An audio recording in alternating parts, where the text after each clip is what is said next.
أبي القاسم المصطفى محمد صلي على محمد وآل محمد وعلى أهل بيته الطيبين الطاهرين المظلومين. Assalamu alaikum, dear sisters and brothers. We welcome you to night 3 of our 2024 Muharram program. We remind everybody that the bookstore is open all 10 nights. It is mainly in these nights that we feel a sense of closeness and eagerness to gain proximity to Allah subhanahu wa ta'ala. And for that reason, we are trying to make it easier on everybody to pick up a copy of the Quran or a book of your choice, inshallah, to gain more knowledge. The Mizan Institute is having a course this Saturday and Sunday titled Beyond Control, Navigating Questions of Free Will in Predetermination. We know that the procession is on Sunday until about 2 o'clock. So Saturday's time will be 10 to 1. And Sunday we will have it 3 to 6, inshallah. So you won't miss out on the procession or, inshallah, the course. Tonight's program is sponsored by an anonymous sponsor on behalf of the soul of Al-Hajj Adib Harb Abu Walid, Hajj Mahmoud Makkeh Abu Ali, and Hajj Wanda Maki. If you can please recite Surah Al-Fatiha on their behalf بعد الصلاة على محمد وآل محمد. اللهم صل على محمد وآل محمد.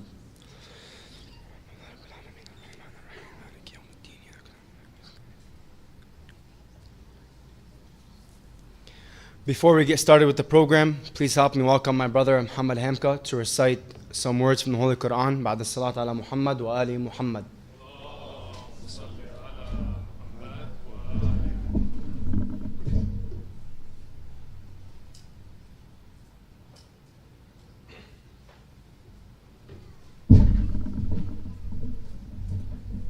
صلوا على محمد وآل محمد.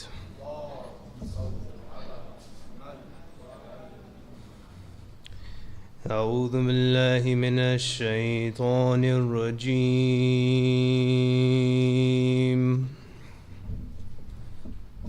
بسم الله الرحمن الرحيم. الرحمن علم القرآن خلق الإنسان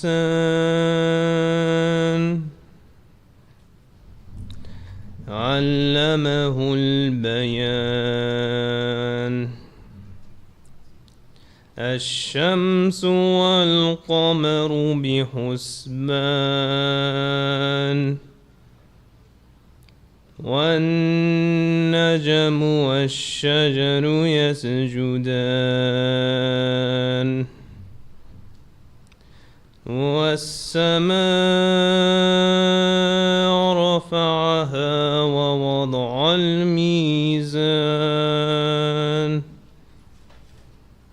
ألا تطغوا في الميزان وأقيموا الوزن بالقسط ولا تخسروا الميزان والأرض وضعها للأنام فيها فاكهة والنخل ذات الأكمام والحب ذو العصف والريحان فبأي آلاء ربكما تكذبان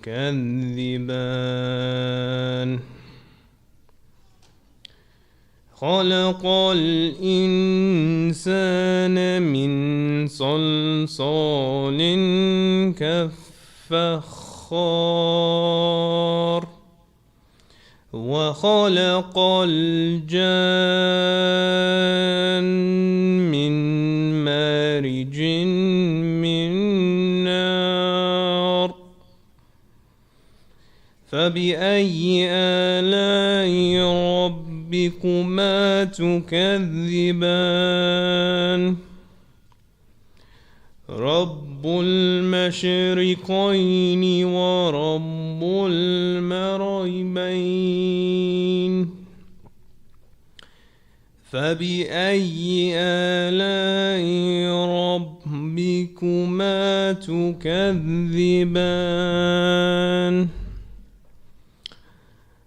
مرج البحرين يلتقيان بينهما برزخ لا يبغيان فبأي آلاء ربكما تكذبان صدق الله العلي العظيم صلوات على محمد وآل محمد.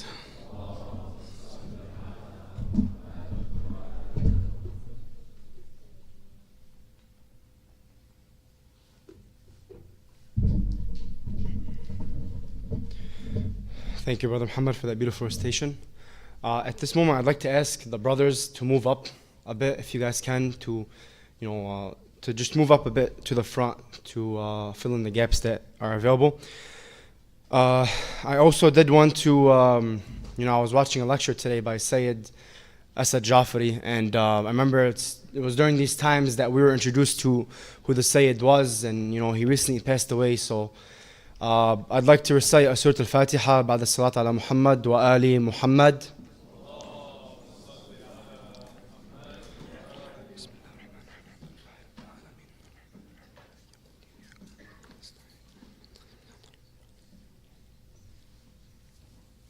May Allah have mercy upon his pure soul and the soul of all your loved ones.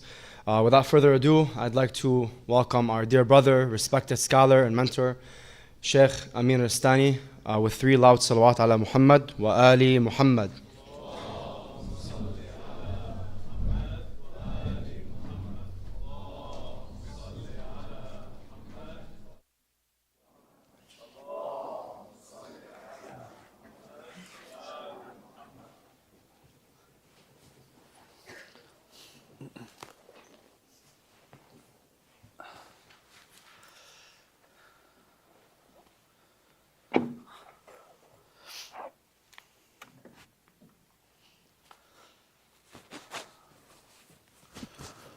أعوذ بالله من الشيطان الرجيم بسم الله الرحمن الرحيم الحمد لله رب العالمين والصلاة والسلام على سيدنا ونبينا وحبيب قلوبنا وشفيع ذنوبنا أبي القاسم المصطفى محمد اللهم صل على محمد وآل محمد وعلى أهل بيته الطيبين الطاهرين واللعن الدائم على أعدائهم أجمعين.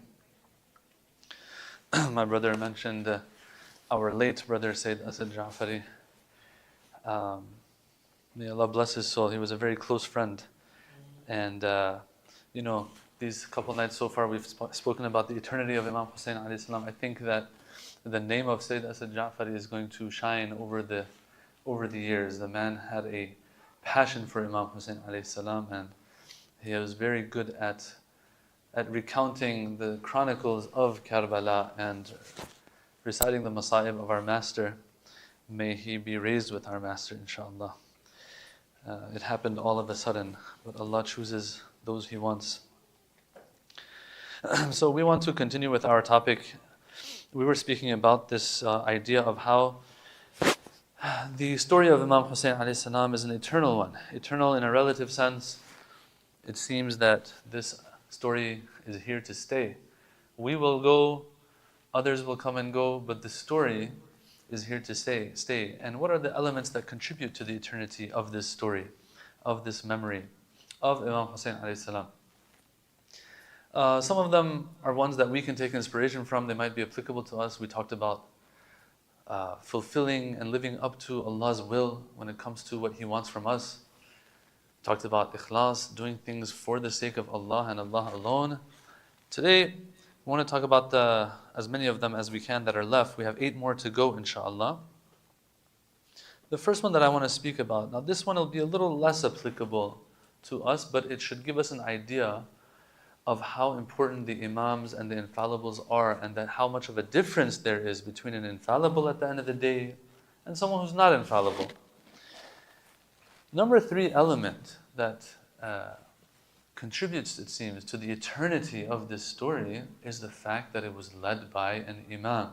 You know, a lot of times people will ask, well, there's a lot of tragedies happening and have happened across the globe over the centuries. How come this is the only one that is remembered the way it's remembered?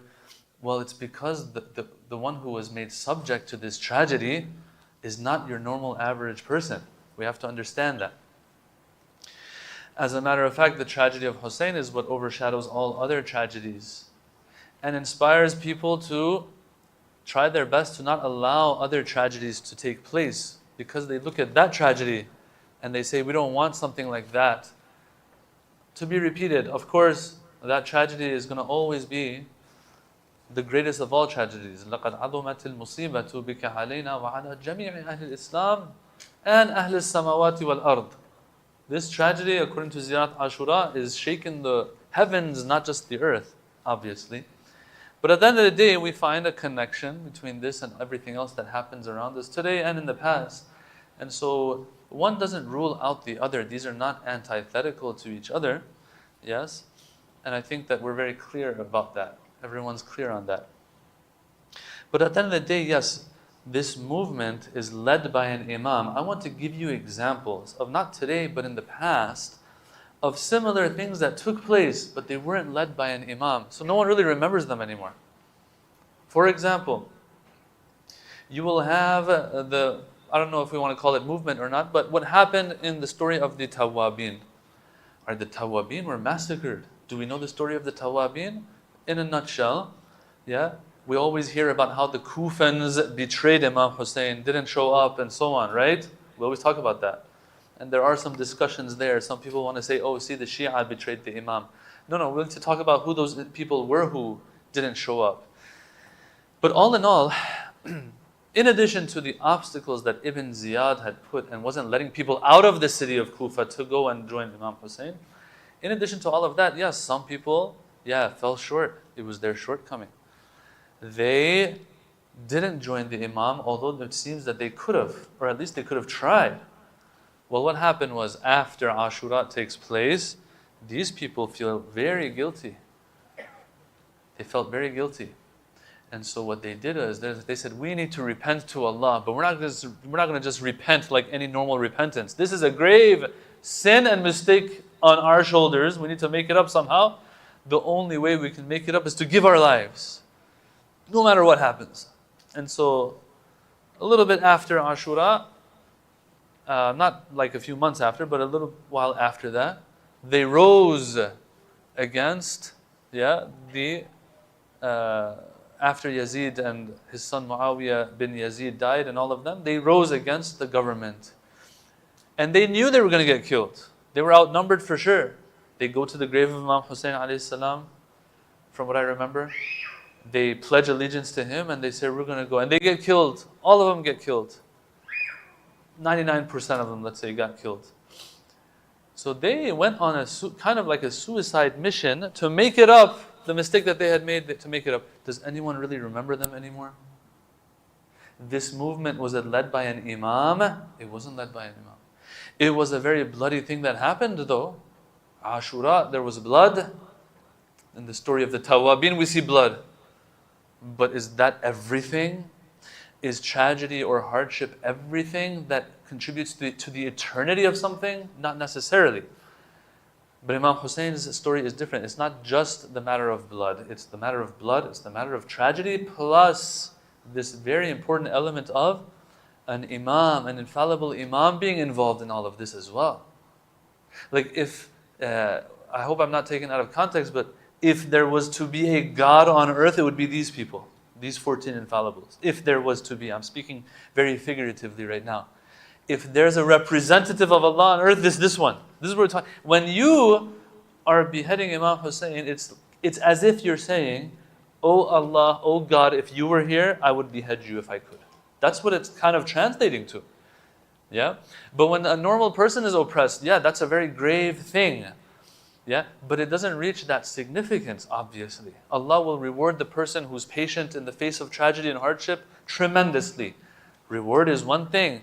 But for a story to be eternal and eternally told, there apparently are more elements to it than just that. The Tawabin, no one really cares too much anymore about them. Who else do we have? Well, Mukhtar al-Thaqafi is also another kind of movement. Now, before they made the movie for him, now it's kind of become eternal because they made a movie. Yeah, although the details of that movie, we need to talk about some of those details. But all in all, yeah, they made a movie on it. And so a lot of people know about Mukhtar now. They might not have known about him before. But in and of itself, the story of Mukhtar wasn't something like the story of Imam Hussein alayhi salam. Why? Because once again, you don't have an imam leading the thing. Now there are different opinions. Some say that Imam Sajjad had given his blessing to this movement. Some say, and they have their own proof, that no, the imam wasn't really in favor of such a thing. Some say that yes, the imam felt good after Mukhtar did what he did, but it's not like this was something that he was necessarily, the imam was endorsing. All in all, it's not established as something set in stone that this is the movement by the imam. It wasn't. And so it happened, it was tragic as well, but it's not as eternal as the stand of Imam Hussein alayhi salam. Now in the movie they kind of try to push this idea that no, Imam Sajjad wanted this, and he was endorsing it indirectly. But as I said, there are details. This is history, brothers and sisters. History doesn't care if you grew up with a movie or not. We have to see what the details are in the history books, and there will be different opinions on that. The point being though, it wasn't led by an imam. It's not going to be as eternal as Imam Hussein's story. Who else do we have? We have Zayd, son of Ali ibn al-Hussein. We all know about Zayd and the Zaydis, right? Zayd was also killed in a very tragic way. He's not remembered too much. Actually, from what I remember, it was either towards the end of Muharram, towards the end of Safar, sometime that his shahada also has taken place. But if you look into the history books, yeah, you don't really find the imams being in favor of that movement. It's not something like what we do for Imam Hussein. The death of Zayd bin Ali. His son Yahya also, who had some disagreements with maybe Imam al-Sadiq alayhi salam. Yahya was a good individual. Zayd, his father, was a good individual. These were righteous people. But they weren't supported, their movements weren't supported by the imams heavily. And as a matter of fact, you'll have some accounts where the imams were not in favor of, and they were kind of against what they were doing. They said, look, Imam Hussein did what he did, now we need to do other things. But these guys said, no, we have to go with the sword still. All right, well, it's not led by an imam, it's not eternal anymore. We don't really talk about it too much. We'll talk about it as a historical event. Ashura for us is more than just history. Ashura for us is theology, is belief, is everything for us. There's another one you might not have heard of so much. His name is Hussein, son of Ali, but not Hussein ibn Ali of us. Hussein ibn Ali, the Shaheed of Fakh, they call him, a place called Fakh. Yeah? And he's from the progeny of Imam Hassan. From what I remember in the past, when I read his story, I was like, wow, they killed him just like they killed Imam Hussein almost. But do we even know about him? Was his movement a movement that was endorsed by the imams, led by the imams? It wasn't led by the imams. And so therefore, now you guys can go tonight and look it up, or, well, you don't have to go home. You have access to your phones right now. Look up Hussein ibn Ali, the martyr of Fakh, F-A-K-H. See if you can find it. I'm not going to say it in Arabic because, it's funny. One time, one of these brothers, he was like 30-something years old. He said, today I learned the alphabet from my nieces and nephews. Yeah, he was happy. Well, it's never too late to learn, yeah? But yeah, you can look it up. Hussein ibn Ali, Shaheed of Fakh. Alright. Abdullah bin Handala, another one. The son of Handala Ghasilul Malaika. After Ashura took place, you all have heard probably of the story or the tragedy of Harra. What happened in Medina. Yeah, like about maybe a year later. After Ashura, the people of Medina sent a delegation to Yazid. They go, they see Yazid up close in Sham. They see that this guy is not even Muslim, man. Like this guy, this is the Khalifa of the Muslims. They come back and they revolt in Medina, kick out the ruler of Medina that represents Yazid, kick him out. But then what does Yazid do? He sends an army, and one of the biggest tragedies to ever unfold for the Muslim Ummah, that historians, they're ashamed of even mentioning the things that happened in those days. 3 days, Yazid said, do whatever you want. Do whatever you want. Now, I think Yazid died before this tragedy actually took place, but he's the one who sent that army. And they did what they did. It was a huge tragedy. The only house maybe that was safe was Imam Sajjad's house. They had said that you can't touch that house. All right, but these people of Medina, they rose against Yazid. You would think that Imam Sajjad is going to be the first one that's going to rise. Oh, look, the killers of my father, of course I'm going to take revenge. Imam Sajjad, he doesn't see things black and white. That it's always about revolution. It's always about standing up and getting yourself in trouble and getting yourself hurt and others hurt. No. If the situation dictates it, Imam Hussein does what he needs to do. But once the situation is not the same anymore and doesn't dictate that, we have to protect ourselves as Shia. And so Imam Sajjad, he stays in his home, and those people who are with him are safe. Yeah. So this movement of Abdullah bin Handala, him, all of his sons, they all got killed and massacred. Ashab of the Holy Prophet that were still alive in Medina got killed. People, Qurra of the Quran got killed. Streams of blood are flowing in Medina. So this is a tragedy, but it's remembered as a historical event. That's about it. It's not eternal the way Imam. Why? Because an Imam wasn't leading this whole thing. And so on and so forth, brothers and sisters. We have other stories as well. The Hassani Sayyids, those who were progeny of Imam Hassan, some of them stood up and they also got killed. No one talks about that anymore. But with Imam Hussein, it's different. Now I want to add something to this. It's not just infallible. Not just any infallible. Remember this, brothers and sisters. The 5 are much higher than everyone else. Even for us Shia, the 5 Ashabul Kisa, the members of the cloak from the Prophet to Imam Hussein, these are different. And so when I say led by an Imam, which Imam? Such an Imam. Imam Hussein alayhi salam.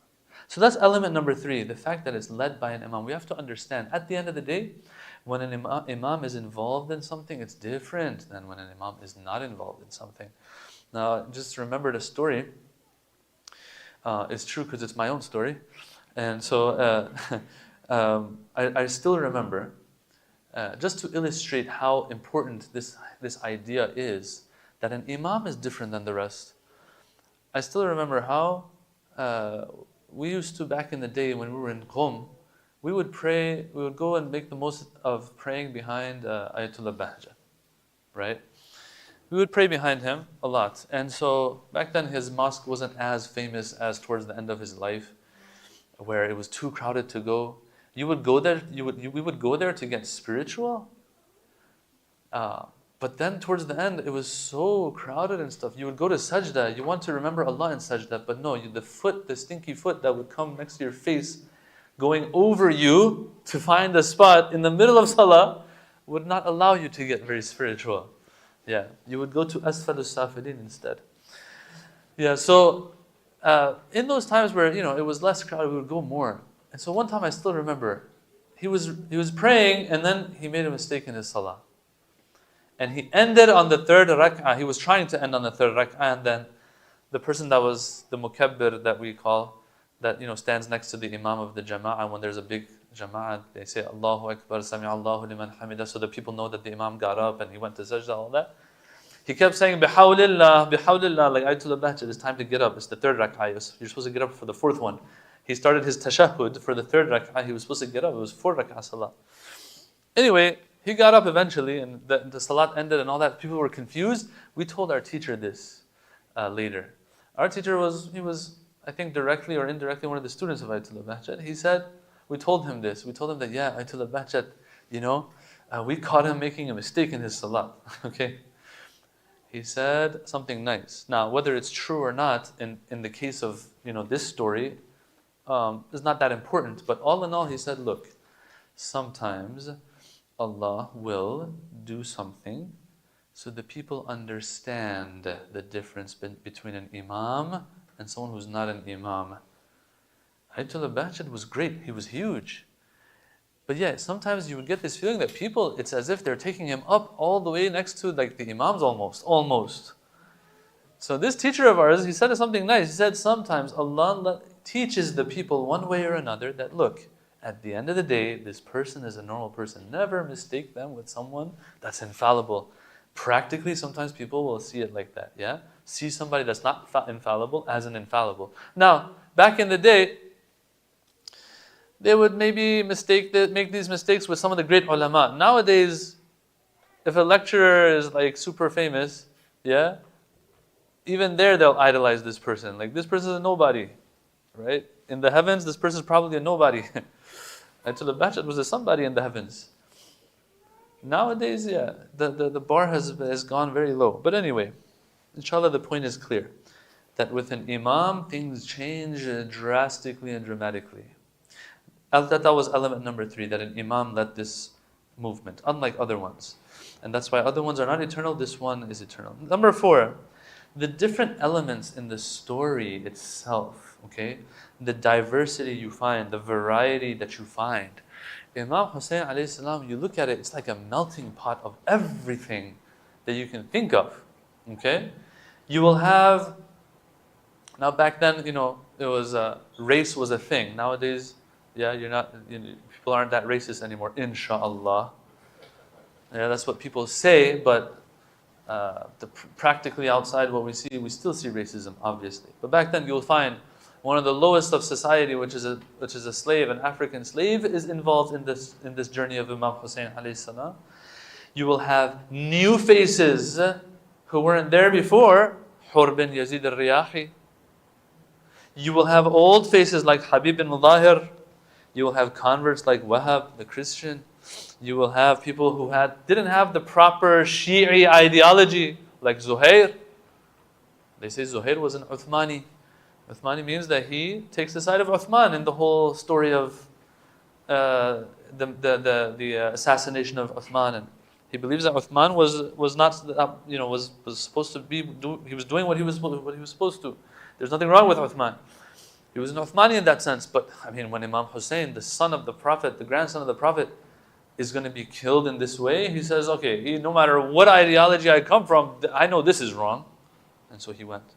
All these different faces, all these different flavors for anyone who can relate, resonates with anybody. Pick someone never comes to the center, never, attends majalis, let's say, whatever. I don't want to say that that's the standard for religiosity, obviously. But someone's a new face, they don't feel bad if they're coming to majlis of Imam Hussein. Why? Because there was a new face called Hur. What Hur did to Imam Hussein and his caravan, none of us can ever do. It was bad what he did, but he was allowed to come. So obviously I'm welcome, inshallah. New faces, old faces, young. You've got the 13-year-old, you've got a 10-year-old, you've got a 6-month-old, 18-year-old, children, old, young, Ali al-Akbar, Abbas, you got everything. Those of you who work out, you've got Abbas. Yeah? The ones who are older like me, I have Habib, for example. Everyone finds something they can connect to. The women, Lady Zainab, the wife of Zuhair and what she did, because Zuhair still wasn't going to go. You know that, right? Zuhair wasn't going to go. His wife said, what are you doing? Imam Hussein is here, you got to go. Yeah, what a wife, what a wife. Banin, Wahab, who they say is the only female martyr in Karbala.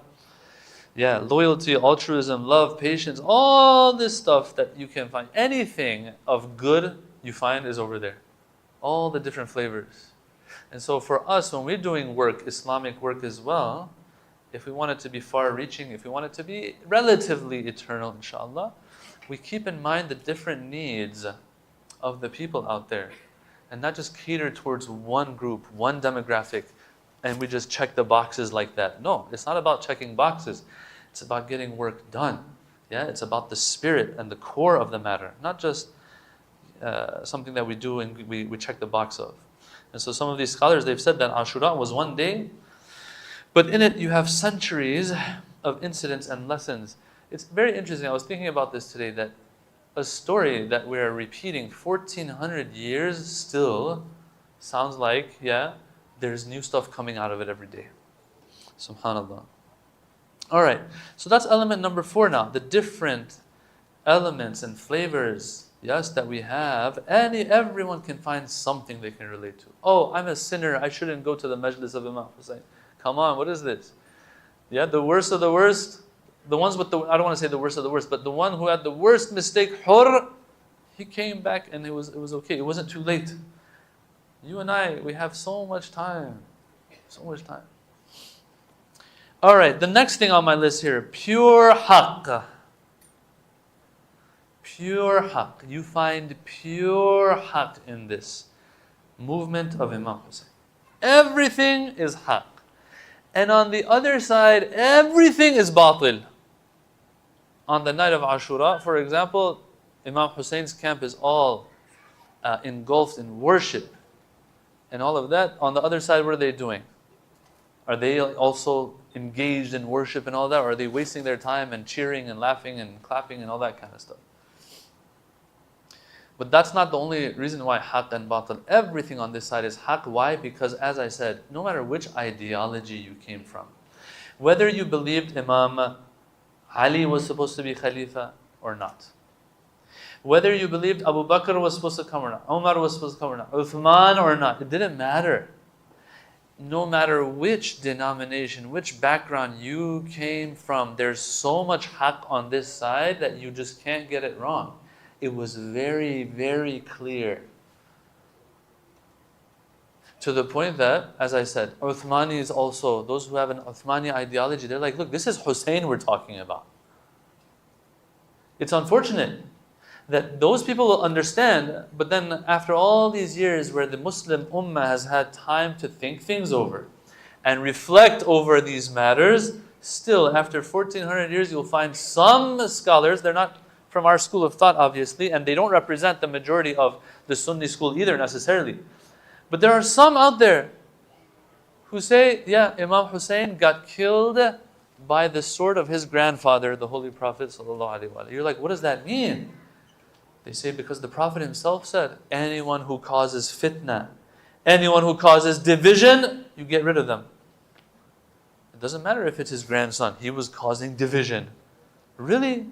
You think that causing division in a group of people or in a nation that is ruled by somebody who plays with monkeys and dogs and kills righteous souls, this is something that I have to keep the unity of?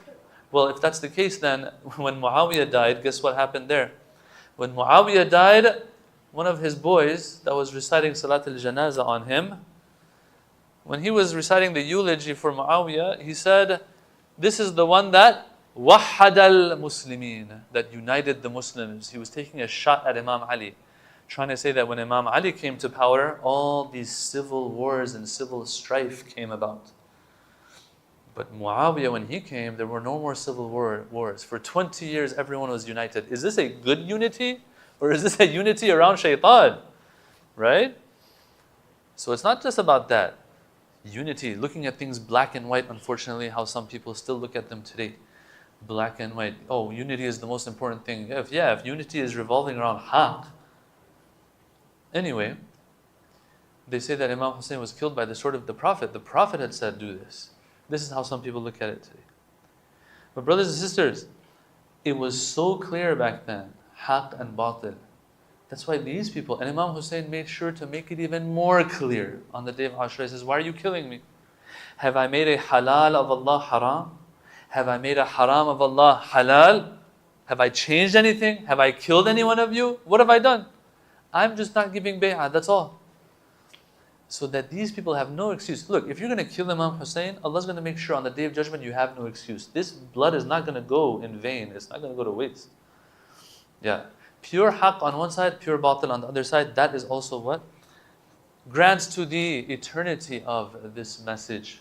Pure haqq. قُلْ جَاءَ الْحَقُّ وَزَهَقَ الْبَاطِلُ, the Quran says. And then it gives us a rule. It says, إِنَّ الْبَاطِلَ كَانَ زَهُوقًا. That verily say that haqq has come. Now when the Prophet came, haqq came, right? With truth has come and falsehood has vanished. Verily, this is the rule now. Verily, falsehood is bound to vanish. Alright, who knows where Yazid is buried now? Who knows where Muawiyah is buried now? Who knows where any of those people who killed Imam Hussein are buried now? No one knows, no one cares. But with Imam Hussein, everything linked to Imam Hussein and more, sometimes it becomes a problem actually. I'll explain what I mean. Everything and more is clear. We know where Karbala is, we know where the Imam, where the shrine is, we know all of that. To the point that anywhere that Imam Hussein's, for example, head has even, there's a chance it was there, they made a shrine there too. Go to Egypt. You see there's a maqam of Ra'sul Hussein alayhi salam. Go to Egypt. This is the shrine of Sayyida Zainab. Although there's not that much proof for that one there, and they say this is another Zainab bint Ali, one of the descendants of Imam Ali whose name was Zainab. But anyway, the point I'm trying to make is that anywhere there's a chance. You go to Sham, you see all these places. Yeah, you go to Iraq, same thing. Anywhere there was a chance, there's something going on there. Like that's how powerful this light of Allah is. That wherever there's a chance, they do something there for the Imam. Because haqq stays, batil goes and vanishes. It's bound to vanish. That's the rule of Allah subhanahu wa ta'ala. And right now, today, these ones, what's going on in the world today? And we look at it, we're like, oh, is this going to happen? Is it going to happen that one day Israel will no longer be? It's something that we just can't understand. Like, is that really the case? I still remember when I was a kid, growing up. Now, I might be a little older than some of you. The Iran-Saddam war was happening.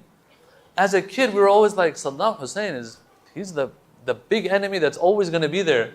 Well, fast forward, those two buildings, and then fast forward, Saddam Hussein is in the gallows.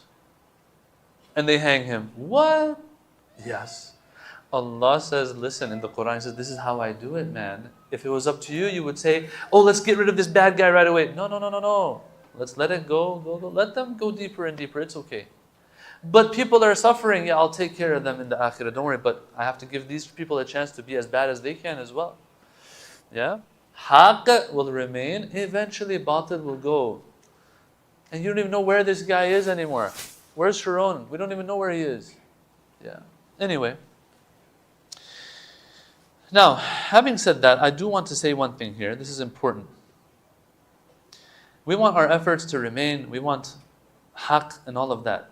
We should not confuse haqq with ikhlas. We talked about ikhlas yesterday, right? We talked about ikhlas yesterday. I want to say something here. Let's be a little mean here. You know, someone does something with ikhlas, very good. But having ikhlas in something is one thing, and how close to haqq it is another thing. Let me explain. We are not infallible beings, as I said. We're not. So we will try our best to do certain things in accordance with the haqq. Does that mean we're always right? No. We might have ikhlas in what we do, but sometimes we're actually missing the mark because of a mistake we're making. Allah rewards me for my ikhlas, but at the end of the day, the repercussions of my mistake will be there. I'll give you an example, and you can't hate on me for it because Imam Ali said it. Alright? In Nahj al-Balagha, and I say this all the time, Imam Ali talks about the Khawarij. He says, if I get the wording right, لا تقاتلوا الخوارج من بعدي or بعدي. Don't fight the Khawarij after me. Why? What's the reason? He says, because they are a people, although they're the ones who killed Imam Ali, they are a people who aimed for the truth. Right? This is crazy. Right? They aimed for the truth, but they missed the mark. What I get from that is that they had some ikhlas at least, apparently. Some of them at least. Because that's what you're trying to do. You're trying to aim for the truth. That means you're trying to aim for what Allah wants from you. But they got it wrong. He says, look, don't leave these people. Don't waste your time with these people. But on the other hand, Muawiyah aimed for batil and hit the target. That's the one you're supposed to go after. That's the bigger problem. But these guys were a problem too, the Khawarij. Who are we kidding? They took out Imam Ali alayhi salam. If they hadn't done what they did, Imam Ali was going back again to fight Muawiyah. He was going back to fight Muawiyah because he knew this is the root of the problem. Until today, we're suffering as a Muslim nation because of the problems that man made for us. All right. So someone can have some ikhlas, but still get it wrong, and there are repercussions. What kind of repercussions? Imam Ali becoming shaheed, if that's not big enough for us. Yeah? And so what I want to say to us now, brothers and sisters, yeah, we all inshallah have ikhlas, but there's a step further than that. There's one step ahead of that as well, and that is to try my best to make sure that with my ikhlas, am I also getting it right or not? Sometimes it might be better to keep my ikhlas to myself and to take a little bit of precaution before I get myself and others in a lot of trouble. You get what I'm saying? There's a lot of examples of this even today. You can maybe identify some of them. Just because someone has ikhlas, just because someone's mukhlis, doesn't mean they hit the mark. Sometimes even mukhlis people are mukhlis.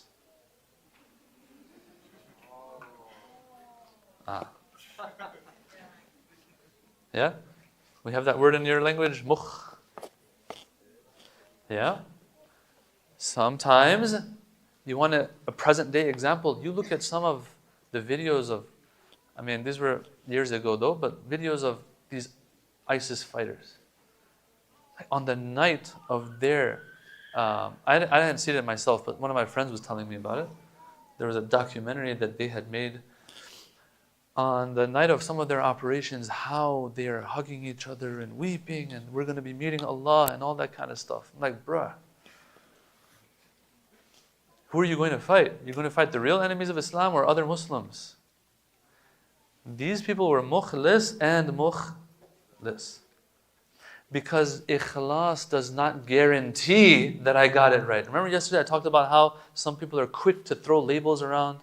Oh yeah, this person is not doing it right. This guy's just like Muawiyah. Bro, relax, man. Even Muawiyah is laughing at you right now. But Muawiyah was different. Masjid Dirar, it has to have sabotage, ambush, division, all these things. You can't just throw these labels around.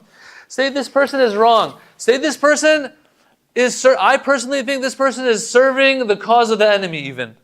All right. But to say this person is doing a Masjid Dirar here, or is Muawiyah 2.0 or something. No, that's not how it works. Yeah. Sometimes we're mukhlis, but this ikhlas that we have is not guaranteeing that I got it right. That's why you and I have to educate ourselves so much, especially in this day and age, because the margin for error is so narrow today. You make a mistake today in the name of Islam, it's different than 50 years ago.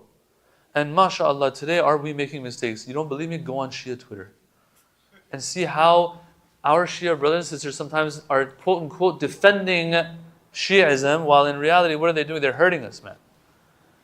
Why? Because they are exposing our ignorance sometimes.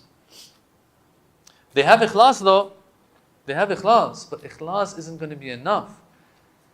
Ikhlas, and however much closer to haqq we are, is what guarantees, us getting it right. So we have to try to identify the proper scholars out there, see what they have to say, educate ourselves, read a little bit, God forbid. Read up on things a little bit. See how our scholars of the past would do it. See what the Quran says, all that. Be open-minded, not be dogmatic, black and white. Black and white was other extremists. We're not like that. So this is haqq, brothers and sisters. What was that? That was number 5, was it? Number 6 on my list here. This one, in a way, kind of applies to us, but the actual ones that were involved in this 6th one, we don't have those ones. And that is Lady Zainab and Imam As-Sajjad alayhim as-salam. They made sure that the story of Hussein is eternal. Brothers and sisters, this is how I like to say it. Imam Hussein, even if he wanted to, would he have been able to make his way all the way to Sham and to do damage from within to Yazid and his people? No, they stopped him way before that. Okay, his destination wasn't even Sham, but he was trying to take that place down, at least in the eyes of the people, and expose them. Right? Well, guess what happens? Imam Hussein did his part, which was a Husseini thing to do. And then Lady Zainab did the Zainabi thing to do. Yeah, which is what? Which is to now make the most of what has happened and to take it as far as she can. So before you know it, brothers and sisters, it's as if she fills her hands with the blood of Imam Hussein, as if I'm speaking poetically here, and takes this within the castle of Yazid. And it's as if she pours the blood of Imam Hussein there and lets the tree grow from there. So Imam Hussein, it's like those rocket ships that go up. They are propelled by something, and then those gas tanks fall off, and then the main the cockpit, whatever it is, goes up into the outer space, right? Imam Hussein propelled things as much as he could, and then from one point onwards, Imam Sajjad and this Lady Zainab, now it's your turn to go. And they went within the belly of the beast himself, to the point that Yazid, alayhi al-la'na wal-adab, has no choice but to eventually say, according to some of these historical accounts, to say, you know what, we're wrong. It wasn't even me who asked for this. It was Ibn Ziyad, la'nat on him. Yil'an Ibn Ziyad. Why did he do this? I didn't sanction this. Okay, well, we know you're lying, but at the end of the day, the fact that you have to say it like this shows that you're cornered now. Well, how was he cornered? By swords? No. By that tree that Lady Zainab and Imam Sajjad planted. You know what it's like? You'll have a sport like football. All right? I don't know if you guys know about football because, your team, well, they did good last year actually, right? Okay, so I'll take that back. As long as I've known, you all were struggling. But not watch everyone get up and leave today. But all in all, you have a sport by the name of football. Football is an egg-shaped ball that you throw to each other. And although you throw it, you call it football. All right. This is a sport, but look what came out of it, okay? Some people who were smart, business savvy, what did they do? They said, wow, people like this. And so initially we had made this sport, so we play it, it's a form of exercise and so on, but now we can make it into a money machine by changing it to entertainment. And so all of a sudden you have the National Football League come out of it. I don't want to say millions, but it's not even millions, it's in the billions. How much money, is spent on these players and all these things. That's one thing that comes out of a sport. Some guy, I don't even know who came up with this sport. He's like, you know what, all balls are round. I want to make an egg-shaped ball. Came up with this idea. How did he know billions and billions of dollars are going to come out of this thing? Just did something small. Others who were smart, they made the most of it. They made the NFL out of it. And then from the NFL, you would think that that's it. Then all the endorsements and Nike, Reebok, these ones came out. Then what comes out of it? What comes out of it, when you thought you couldn't milk this sport for anything else, they came up with fantasy football. Now I don't know if that's a thing anymore or not, but a few years ago it was. Is it still a thing or not? Is it? It's still a thing. Where it's not even about teams winning anymore. It's about players and stats and all of that. You're like, look, someone's inspiring somebody. How could you think of something like this? I'm not saying fantasy is bad, by the way, unless you bet on it. That's a different story. But playing fantasy, I'm not saying necessarily it's problematic with it, but I'm just like, this idea, who came up with such an idea? And man, who thought it was going to catch on the way it did? But it did. All because of an egg-shaped ball. All right? You're able to milk it for what it's worth. And people become millionaires out of it. All right. Now, Imam Hussein did something. Now, that was an example. So you just get an idea of what I'm trying to say here. Imam Hussein is that actual kind of, in my example, is that actual sport, the raw sport itself. Now, Lady Zainab, Imam Sajjad came and they made sure everyone hears about this. Imam Sajjad, for 34 years after, when he's Imam, he's weeping. Anything that's happening, he remembers Imam Hussein to make sure that this one stays. Lady Zainab, they say she got in trouble even because she was talking about it after Ashura as well. That's according to some accounts. And so on and so forth, brothers and sisters. From day one after the Shahada of Imam Hussein, Lady Zainab and Imam Sajjad, they took this standard and this banner and they took it and they showed the world. Till today, you and I, inshallah, we're doing Inshallah, we're setting foot in their footsteps, following their way, trying to spread this as much as possible. Because as I said, man, as I said before in the first night we had a program, in the end, you might have answers to a lot of things, but this is the one that sometimes people can't find answers to, and as a result, they find their way back to the truth. Imam Hussein is not something we can mess with. Imam Hussein is not something you fight. You either have to hide the entire thing, or if you let it go and the people talk about it, the light is going to do its thing. I still remember a few years ago, there was this little interview someone was doing. It was a sister from Yemen. And she said, I'm a Shia, but I wasn't a Shia before. And so she said that, I was like, so how'd that happen? She's like, I just heard about Imam Hussein. They were hiding it from us. And I think she had grown up in the West though, so she was Yemeni, but she had grown up in the West. She's like, they were hiding it from us. All it took was for me to hear the story, and that was enough. Well, this story reached us because of this. Someone, an old man, you all have heard the story probably, in Sham, right after Ashura, when they took the prisoners all the way to Sham eventually, an old man comes to Imam al-Sajjad. He says, I thank Allah for destroying you guys. You guys divided the ummah, this and that, you Kharijis, you people who have left the religion, all of that. Imam Sajjad said, do you know who I am? Who are you? He introduced himself, he explained, and all that. It was over. This is how off the people were, brothers and sisters. Now we'll get to this when we're talking about how Imam Hussein saved Islam in future nights sometime. It had reached the point, some of these scholars of us, they tell us, they're like, look, when I tell you Ahlul Bayt, what's the first thing that comes to mind? Imam Ali, Imam Hassan, Imam Hussein, right? In Sham, because there was no WhatsApp back then, there was no Facebook back then, and there's no Facebook now either, though no one cares about that anymore. But there was no social media, then you couldn't communicate that easily. People did whatever they want in their regions. Muawiyah had done something over the 20 years that he was in charge, that the people actually thought that when you say Ahlul Bayt, what do you mean by Ahlul Bayt? Banu Umayyah. Banu Umayyah are the Ahlul Bayt. To this extent, they had worked on the people's minds and brainwashed them. Because at the end of the day, Banu Umayyah are from the same tribe that the Bani Hashim are from, that the Ahlul Bayt are from. Yeah, Banu Umayyah are cousins of the Imams and the Holy Prophet. All right. Muawiyah had done something. The people thought that Ahlul Bayt equals Banu Umayyah. This is what Imam Hussein rose against. Because when Ahlul Bayt becomes Banu Umayyah, Islam becomes whatever these people teach and preach. Before you know it, people are back to idol worship. And you and I don't have Islam anymore. Yeah? And so, Lady Zainab, Imam Sajjad, from the beginning, they made sure that, okay, now's the chance to let the people know there's a real Ahlul Bayt, all the way till today. Our next one now. Now, these next four,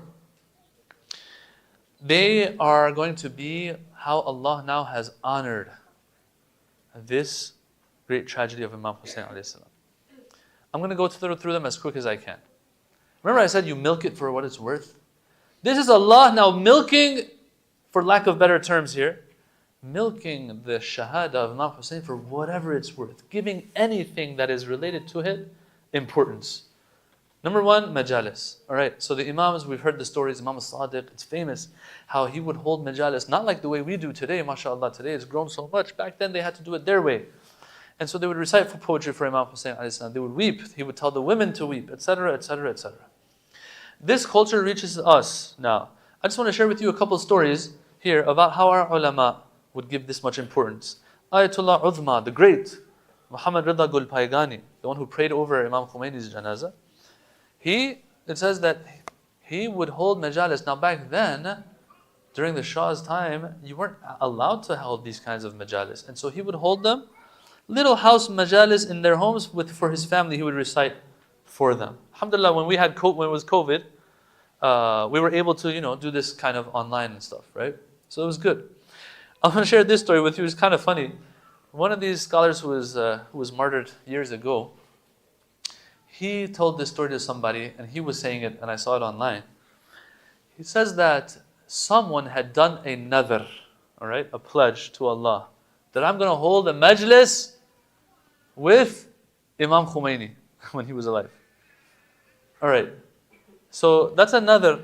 And now this person was telling this scholar, tell Imam Khomeini, I have to fulfill this nadr. Like, bro, this is a person that millions of people want to see. You can't just like sit at home and be like, you know what, today I'm gonna do another. It's like us saying, you know, today I have made a pledge to God that I'm gonna meet like one of these celebrities. They don't care about you. Right? They don't have the time for you. Even if they cared for you, they don't have the time for you. What are you talking about? So this Shaykh Rasuli Mahallati, he says to Imam Khomeini once, he says, someone has made this pledge that they want a majlis done in your presence. How do we do this? We can't just tell them to go, you know, because we're celebrities, because that's not how the ulama are. Yeah? So what happened was, Imam Khomeini said, okay, no problem. Let me sit down right now. You do a majlis for me. And so he didn't say, oh, this guy doesn't know that I'm running a country. I don't have time for this stuff. What do they want me to do? Go to their house, which is in some other city somewhere, like 5-hour drive. So they do a majlis because they promised God that they're going to do a majlis with me? Like, none of my business. Who cares? He didn't say that. He said, okay, do a majlis right now and tell them that you did it. And so he recited a majlis right there. And it says Imam Khomeini was weeping and he was reciting. A 2-person majlis, brothers and sisters. Why? Because majalis are that important. These gatherings that we have, yeah, that we come, we remember the Imams. Brother Ali said this the other day. Imam as-Sadiq says, I love these gatherings. I wish I could be in these gatherings. Yeah, you guys are so blessed and lucky to have these gatherings. And this last one is also very nice. Shaykh Qara'ati, I don't know if you've heard his name before. He's a famous shaykh in Iran. And he's had a tafsir program that he does. And it's a very famous one. And he's been doing this for like 40 years now. He's very famous in Iran. Anyway, if I'm to give you an example of like how famous he is, like kind of like Shaykh Amin Rustani. Something like that. Don't laugh, I'm serious. So this Shaykh Qara'ati, he says 40 years ago I was in Mozambique. Okay? That's in Africa, right? And there were no flights and I got stuck there for Ashura. I asked on the night of Ashura if there were any majalis. They said there aren't any Shias here. Like, what are you talking about? Mozambique? 40 years ago? So he goes around looking around and stuff, and he finds this one guy with a little shop that sells halal foods and stuff. Alright? So he says, alright, you're Shia. Are there any majalis? The guy says, no, there are no majalis here. But from the beginning of Muharram every night, I recite for my family at home. If you want, you can come to this. And so he says, I told him I'm going to come. And so he went, and so this brother would recite, and the family would mourn. Look what the Ahlul Bayt have done, brothers and sisters. Look what Allah has done. That He says, all right, it's time to milk this for what it's worth. I'm going to give everything I can to every aspect of this cause. If there are majalis, look at all the rewards that I'm going to give. He wants to make it big, Allah subhanahu wa ta'ala. These majalis is also contributing to Imam Hussein's story remaining till today. Tabatabai would do the same, others would do the same. I don't want to get into all of them. I don't want to take too much of your time. The next one that Allah has milked for what it's worth, for lack of better terms here, is the tears itself. And I'm going to tell you why I think this is a double-edged sword as well. The tears come when you're actually touched, brothers and sisters. Am I right? Tears come, it's hard to fake tears. Like you can yawn, you can like force yourself for tears to come out, but tears flow freely when you're touched. Correct? Now, when you're touched, that emotion causes a connection, a real connection, right? Imam Hussein's tragedy taught us what a connection looks like, okay? Imam Hussein taught us what it looks like to have a connection with God in prayer, for example.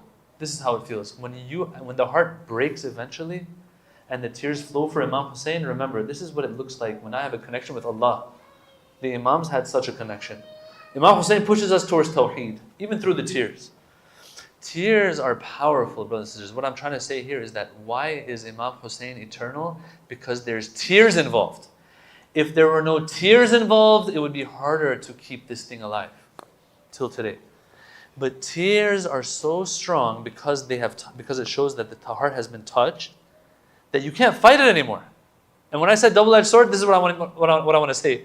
There will be some times even that someone might come out, a historian might say, hey people, this part of Ashura didn't actually take place because history hasn't recorded this. It came out 7 centuries later. It's obvious someone made it up.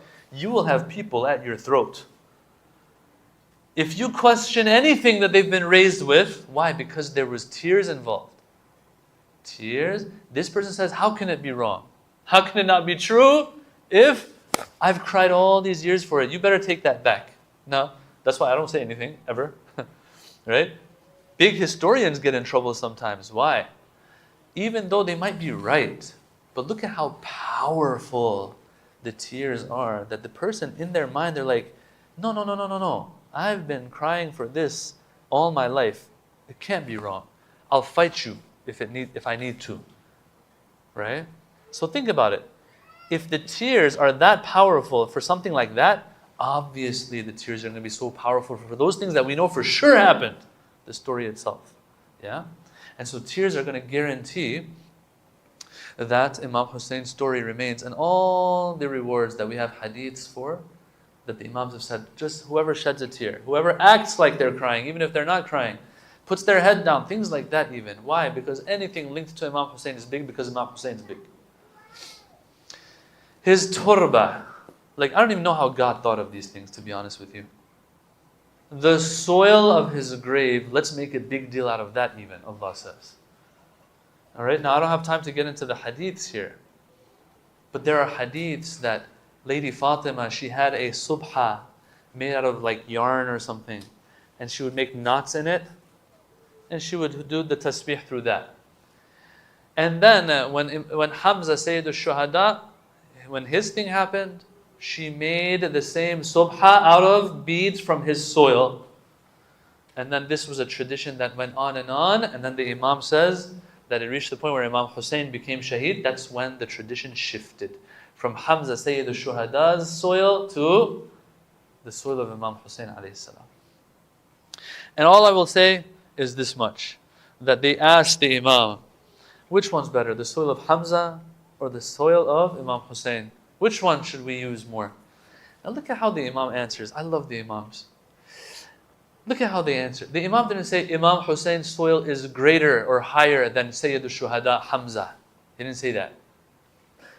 He kept the respect of Hamza, but at the same time, you know, when we say it without saying it, like say Imam Hussein, his turba is better without saying it. This is the Imam saying it now. The Imam said, الصبحة التي من طين قبر الحسين تسبح بيد الرجل من غير أن يسبح. The Imam didn't say this was better than that one. When we talk about Hamza Sayyid al-Shuhada and Aba Abdullah Sayyid al-Shuhada, it's not good to use the word better, afdal. So he said, look, all I will say is this much, you do the math. That the subha that's made from the soil of Imam Hussein, it glorifies Allah even if the person holding it is not glorifying Allah and saying dhikr. Just holding it is dhikr. Subhanallah. And so we'll have other hadiths too, that it says that when you hold it or you just go through it without saying anything, it is dhikr itself, it is tasbih itself and so on. So once again, we have the tears, we have the turba, we had the majalis, and finally, number 10, his ziyarah, to go and visit. But you know, I'm spending so much money. Now think about it. In the past, you had to spend 2-3 months to go maybe sometimes from wherever you were going. I have to spend so much money. Nothing is being generated from this. Isn't it better for me to spend money on other things? No. Go for his ziyarah. Go for his ziyarah, no matter what it takes. Some hadiths say once a year you have to go. Okay. Now, it's not wajib obviously, but I'll share this hadith with you and we'll end. إن 4,000 ملك عند قبر الحسين عليه السلام شغث or شعث غبر يبكونه إلى يوم القيامة. That there are 4,000 angels around the grave of Hussein عليه السلام. They're disheveled. They're dusty. and they are weeping over him until Yawm al-Qiyamah. رَئِيسُهُمْ مَلَكٌ يُقَالُ لَهُ مَنْصُورٌ. One of the head of all of these angels is an angel called Mansur. فَلَا يَزُورُهُ زَائِرٌ إِلَّا اسْتَقْبَلُهُ. When a person goes to visit Imam Hussein, these angels come to receive that individual. وَلَا يُوَدِّعُهُ مُوَدِّعْ إِلَّا شَيَّعُوهُ. No one says goodbye to Imam Hussein except that they come and they bid this person farewell and they go with him a little bit. وَلَا مَرِيضَ إِلَّا عَادُوهُ. This person, when they get sick, these angels come to visit. وَلَا يَمُوتْ إِلَّا صَلَّوْا عَلَى جَنَازَتِهِ. These 4,000 come and pray over that person who has performed the ziyarah of Imam Hussein alayhi salam. وَاسْتَغْفَرُوا لَهُ بَعْدَ مَوْتِهِ. And they will do istighfar for this person after the person has passed away. What more do we want? What more do we want? Brothers and sisters, let's live our lives within the boundaries of Islam that Imam Hussein gave his life for. Do a few of these things. We might mess up here and there, get back up on our feet. That's about it. Imam Hussein did the big thing. Us little people, we just have to stick. But to stick, you have to have glue, you have to have compatibility. Compatibility is trying your best to follow their example as much as possible. And when we mess up, we get back up on our feet again. And we say, oh Allah, I messed up, but let me try again. Let me try again. So brothers and sisters, Allah made a big deal out of the tears, big deal out of the ziyarah, big deal out of the turba, big deal out of the majalis. Why? Because He wants it to be eternal. So these are also going to be things that that contribute to the eternity of Imam Hussein alayhi salam. But if you want me to bring them all together, brothers and sisters, it goes back to day number 1. We talked about Allah's will. Do what Allah wants from you, good things will come. Eternity will come in this world and the next, insha'Allah ta'ala. Walhamdulillahi Rabbil Alameen. Wa sallallahu ala Sayyidina Muhammad wa alihi at-tayyibin at-tahirin. Salawat.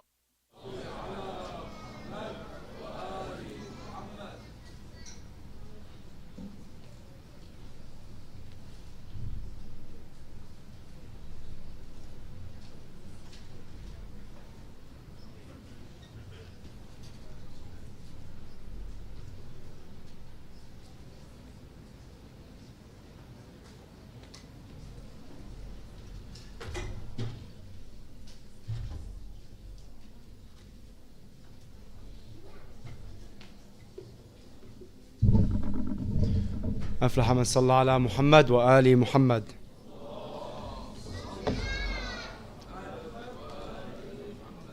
I just want to mention that tonight's sweets were sponsored on behalf of the marhumin of the Shabak, Hashim and Al-Biati families. So please, before we start the Masab of Abu Abdullah, can we recite Surah Al-Fatiha بعد الصلاة على محمد وآل محمد. اللهم صل على محمد وآل محمد.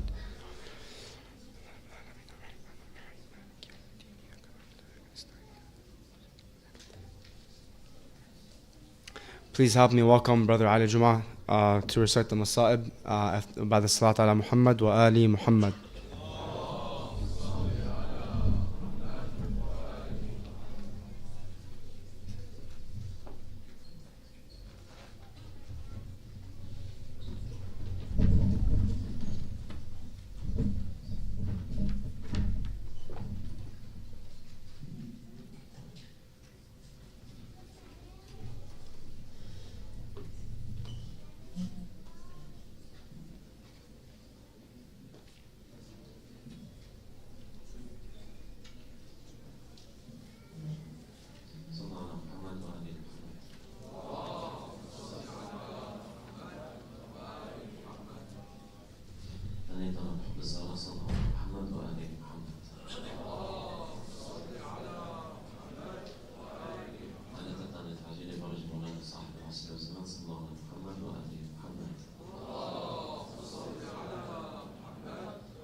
Make sure we have the right intention before we enter these majalis.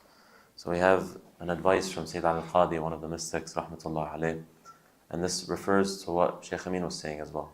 Looking for any excuse to benefit, no matter how small it is.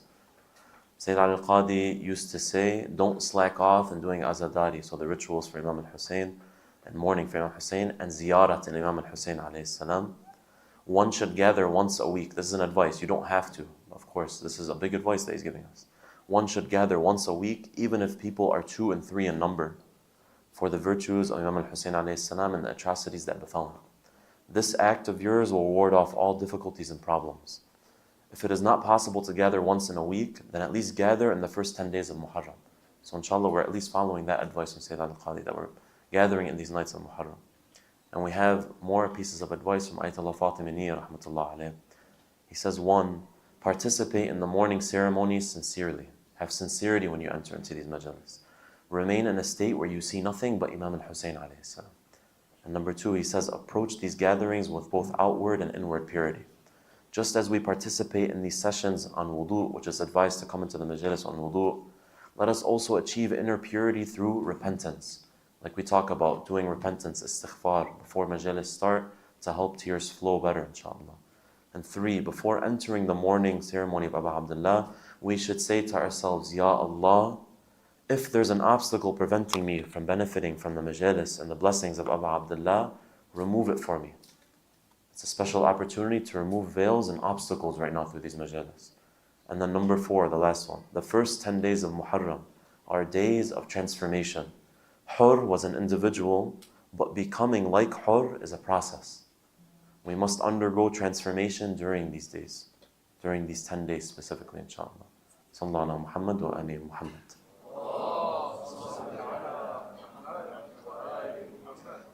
ثانية على حب الزهراء صلى الله على محمد وآل محمد.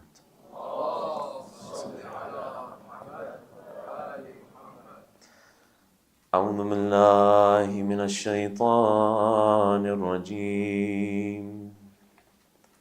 بسم الله الرحمن الرحيم. اللهم صل على محمد وآل محمد.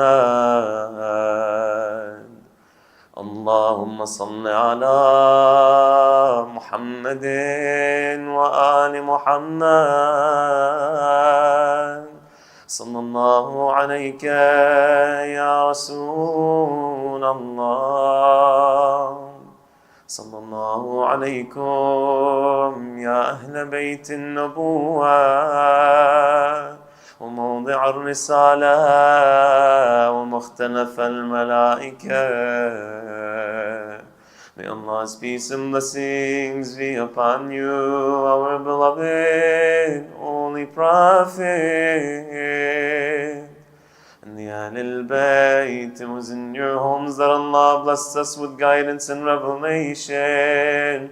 And upon you descend the angels day in and day out, everyone together. Ya Habibi, Ya Hussein, Nur Aini, Ya Hussein, Ya Habibi, Ya Hussein, Nur Aini, Ya Hussein, Ya Rahmat Allah al-Wasi'a, Ya Hussein, our beloved Hussein, light of our eyes, Hussein, oh mercy of Allah, Hussein. May Allah's peace and blessings be upon you, our beloved Imam al-Hussein, our beloved oppressed Imam, the Imam who was slaughtered by the shores of the Euphrates, while his mouth was dry of thirst. Tonight is the night dedicated to the arrival of the caravan of Abu Abdullah to Karbala. Tonight is the night of the arrival of the land of the greatest tragedy in history, the tragedy of the killing of God's proof Abu Abdullah, along with his family and companions, and the captivity of his women. After a long journey, it's reported the horse of Aba Abdullah came to an abrupt stop and would no longer move forward. Aba Abdullah asked, "What is this land called?" As if his heart felt something when arriving on the lands of Karbala. One of the companions of the Imam replied, "This land is called At-Taf." Imam al-Hussein then asked, "Does this land have another name?" Another companion said that this land is known as Al-Ghadiriyah. The Imam then asked if there was another name for this land. Another response was given, saying that this is the land called Nainawa. The Imam asked again if there's another name, and eventually a response came to the Imam, saying it is also known as Karbala. The eyes of the Imam filled with tears. He says, "A'udhu billahi min al-karbi wal-bala." I seek refuge in Allah from karb and bala, which means from misery and tribulations. The Imam then said, "It is here that our feet must set, it is here that our blood is shed, and our graves are dug." My grandfather Rasulullah told me about it. Try to picture the scene, brothers and sisters, setting first foot on a land you know you will not leave alive. Imagine Sayyid Zainab hearing Aba Abdullah mourning himself, say that this is the land they will perish in. God help the heart of Zainab. Aba Abdullah began to speak to his sister Zainab. "Sister Zainab, we have come to the land of sadness. Prepare our black clothes so that we can put them on. Our graves are to be next to our guard, and it is my duty to recommend and wish to be patient for the love of our mother Fatima az-Zahra. The minute you see us with notch necks, and you see Abbas's hands cut off, and you see the bow gone straight into his eye, when you see my body thrown to the ground, I'm afraid your heart would hurt. Don't look at it, Zainab. Tattle the little one with your eyes on hers. Wipe her tears when she cries over me. And I'm afraid that when you come to us in the night, you see our unwashed bodies, blood left on the salted waters." Allahu Akbar. It is difficult for her to hear the Imam mourning himself. Imagine that she later saw the bloodshed of Karbala with her own eyes, alone, without any of her family members or siblings. She entered Karbala with her brothers, with honor. But how did she leave Karbala?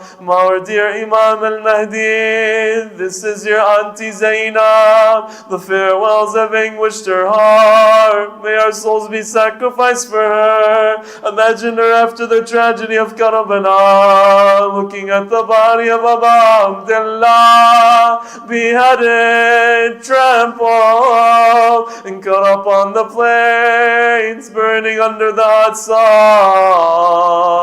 Imagine her last look at her brother before being taken captive for hundreds of miles in the desert, humiliated through Kufa into Sham. We have a narration in which one of the companions mentions that Imam Ali Amir al-Mu'mineen alayhi salam, he was once passing by the land of Karbala on his way to Siffin, and there he stood and he began to cry, and he begins to say, "Sabran ya Aba Abdullah, Sabran ya Aba Abdullah, my son Hussein, be patient. Others ask the Imam what is going on and why he's saying what he's saying. The Imam replied by telling them, this is where my son Hussein is going to be killed. This is where my son Hussein is going to be killed, and the skies are going to be crying over my son Aba Abdullah. He then recited a Quran verse of the Quran that was in relation to a nation of people that were brought punishment upon themselves.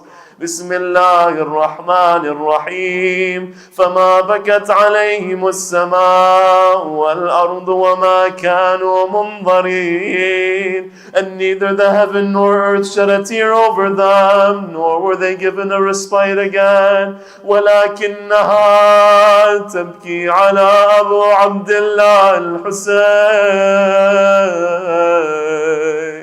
But he says, but the sky cried over Abu Abdullah. Listen to these words of poetry.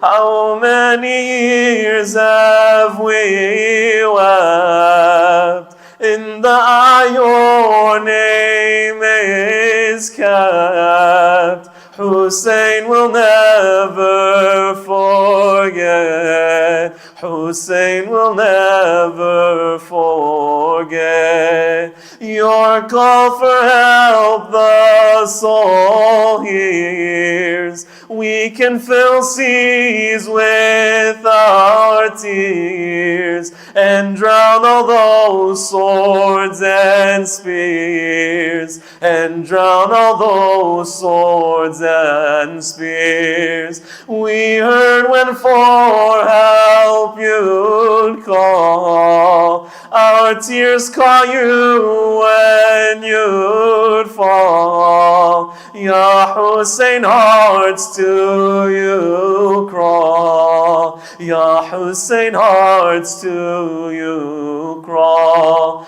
Oh, swords on you would pray. Hearts ask as from grief they sway. Help these hearts on Judgment Day. Help these hearts on Judgment Day. Everybody together. Hussein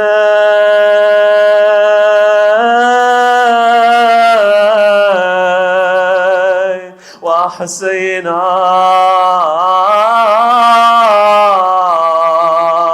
wa Ghariba wa Shahida wa Madluma wa Husaina. Everybody together. Ya Husaina, salamun min qulubin anta fiha. Ya Husaina, salamun min qulubin anta fiha. Ya Husaina, لك الأرواح طرا نفتديها. يا حسينا,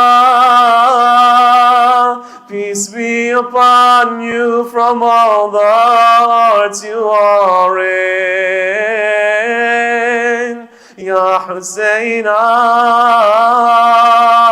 peace be upon you from all the hearts that you are in. لا حول ولا قوة إلا بالله العلي العظيم. إنا لله وإنا إليه راجعون. وسيعلم الذين ظلموا آل بيت محمد أي منقلب ينقلبون والعاقبة للمتقين. To Allah we belong, and to Him is our return, and soon the oppressors will know what change their affairs will take, and the end times will be for the righteous. Ya Allah, in the name of Hussein, by the right of Hussein, by the thirst of Hussein, Ya Allah, we ask you to forgive our sins. We ask you to allow us to shed tears and make a change through these majalis. We ask you to give us a good end on the path of truth. We ask you to fill our hearts with the love of Muhammad and the family of Muhammad. We ask you to cure our sick ones and forgive our deceased, Ya Allah. We ask you to to bring relief and victory to the oppressed all around the world, specifically those to Palestine, Ya Allah. We ask you to hasten the return of our Master Imam Sahib al-Asri wa Zaman, and to make us amongst his loyal supporters and companions. برحمتك يا أرحم الراحمين. وصلى الله على سيدنا محمد وعلى آله الطيبين الطاهرين.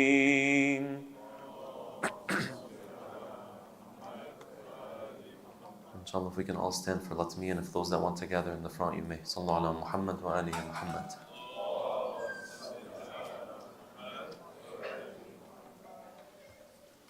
جود عيني بالدموع والدماء قام جبرائيل ينعي في السماء وحسينا وحسينا وحسينا. جود عيني بالدموع والدماء قام جبرائيل ينعي في السماء وحسينا وحسينا وحسينا. دمعة العين ذرفيا مقلتيا واندبي ذاك الشهيد الهاشميا. دمعة العين ذرفيا مقلتيا واندبي ذاك الشهيد الهاشميا. وسزينا وسكينا ورقيا وحسينا وحسينا وحسينا. جود عيني بالدموع والدماء قام جبرائيل ينعي في السماء وحسينا وحسينا وحسينا. ويح قلبي لي سكينا ما دها. ويح قلبي لي سكينا ما دها. قد روت أرض الطفوف من بكاها تهتف أين بها ونداء. وحسينا وحسينا وحسينا.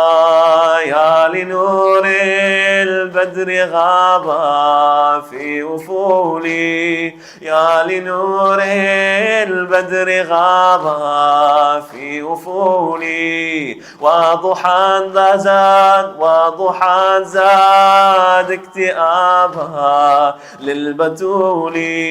نالها سهم المنايا والرسول. وحسينا وحسينا وحسينا.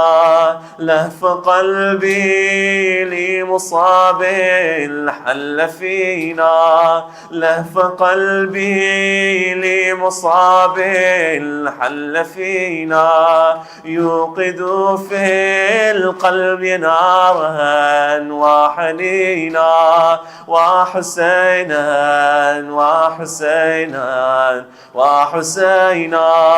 Let the souls weep, let the tears flow, let the grief show. Our hearts cry for the grandson of Muhammad. What was the pain that Zainab felt when she lost you? Broken your ribs, blackened your skin, cracked your lips, and you told her to be patient when you left her. وحسينا وحسينا وحسينا. جود عيني بالدموع والدماء قام جبرائيل ينعي في السماء. وحسينا وحسينا وحسينا. When Zainab went to the tent to pray for you, knowing tomorrow they will come and attack you, all alone with no helper, tell me it's not true.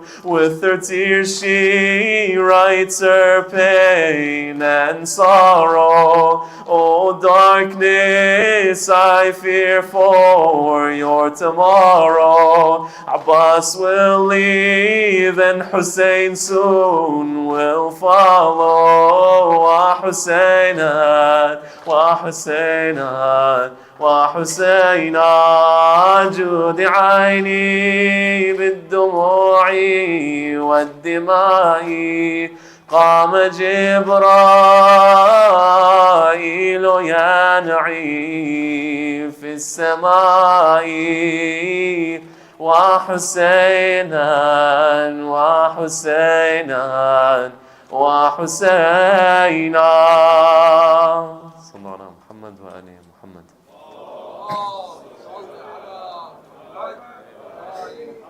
زيارة وارث. اللهم صل على محمد وآل محمد. بسم الله الرحمن الرحيم. السلام عليك يا وارث آدم صفوة الله. السلام عليك يا وارث نوح النبي الله. السلام عليك يا وارث إبراهيم خليل الله. السلام عليك يا وارث موسى كليم الله. السلام عليك يا وارث عيسى روح الله. السلام عليك يا وارث محمد حبيب الله. السلام عليك يا وارث أمير المؤمنين عليه السلام. السلام عليك يا ابن محمد المصطفى. السلام عليك يا ابن علي المرتضى. السلام عليك يا ابن فاطمة الزهراء. السلام عليك يا ابن خديجة الكبرى. السلام عليك يا ثار الله وابن ثاره والوتر الموتور. أشهد أنك قد أقمت الصلاة وآتيت الزكاة وأمرت بالمعروف ونهيت عن المنكر وأطعت الله ورسوله حتى أتاك اليقين. فلعن الله أمة قتلت، ولعن الله أمة ظلمت، ولعن الله أمة سمعت بذلك فرضيت به. يا مولاي يا أبا عبد الله، أشهد أنك كنت نورا في الأصلاب الشامخة والأرحام المطهرة، لم تنجسك الجاهلية بأنجاسها ولم تلبسك من متلهمات ثيابها. وأشهد أنك من دعائم الدين وأركان المؤمنين. وأشهد أنك الإمام البر التقي الردي الزكي الهادي المهدي. وأشهد أن الأئمة من ولدك كلمة التقوى وأعلام الهدى والعروة الوثقى والحجة على أهل الدنيا. وأشهد الله وملائكته وأنبياءه ورسله أني بكم مؤمن وبإيابكم موقن بشرائع ديني وخواتيم عملي. وقلبي لقلبكم سلم وأمري لأمركم متبع. صلوات الله عليكم وعلى أرواحكم وعلى أجسادكم وعلى أجسامكم وعلى شاهدكم وعلى غائبكم وعلى ظاهركم وعلى باطنكم. بأبي أنت وأمي يا ابن رسول الله، بأبي أنت وأمي يا أبا عبد الله. لقد عظمت الرزية وجلت المصيبة بك علينا وعلى جميع أهل السماوات والأرض. فلعن الله أمة نسرجت وألجمت وتهيأت لقتالك. يا مولاي يا أبا عبد الله قصدت حرمك وأتيت إلى مشهدك أسأل الله بالشأن الذي لك عنده وبالمحل الذي لك لدي أن يصلي على محمد وآل محمد وأن يجعلني معكم في الدنيا والآخرة. السلام على الحسين وعلى علي بن الحسين وعلى أولاد الحسين وعلى أصحاب الحسين وعلى أبي الفضل العباس وعلى الحوراء زينب وعلى محمد وآل الطاهرين ورحمة الله وبركاته. اللهم صل على محمد وآل محمد. اللهم كن لوليك الحجة ابن الحسن صلواتك عليه وعلى آبائه في هذه الساعة وفي كل ساعة وليا وحافظا وقائدا وناصرا ودليلا وعينا حتى تسكنه أرضك طوعا وتمتعه فيها طويلا برحمتك يا أرحم الراحمين. وصلى الله على سيدنا محمد وآله الطاهرين. Inshallah, we gift everything to all the deceased and the mu'mineen, and for the curing of our sick, and for the madlumeen around the world, and hastening of the return of Sahib al-Asri wa Zaman. Wa salawat ala Muhammad wa ali Muhammad.